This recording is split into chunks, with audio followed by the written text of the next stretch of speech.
سب سے پہلے حملہ کرتی ہے سانس پر، کھانسی، سانس کی تنگی اور دمہ کا بڑھ جانا، پھر آنکھوں میں جلن، سرخی، پانی آنا اور بینائی پر دباؤ، گلے اور حلق میں خشکی، خراش اور سوزش، دل کے مریضوں میں بلڈ پریشر بڑھنا، سانس رکنا اور دل پر بوجھ، بچوں اور بزرگوں میں قوت مدافعت کی کمی، نیند کی خرابی، تھکن اور سر درد عام ہو جاتے ہیں۔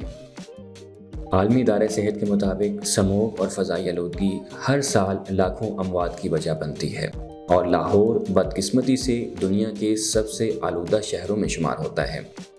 ہم سموگ کو مکمل ختم نہیں کر سکتے مگر اس کے اثرات کو کم ضرور کر سکتے ہیں۔ گھر سے نکلنے سے پہلے ایئر کوالٹی انڈیکس ضرور چیک کریں، N95 یا N99 ماسک کا استعمال کریں، عام کپڑے کا ماسک کافی نہیں ہے۔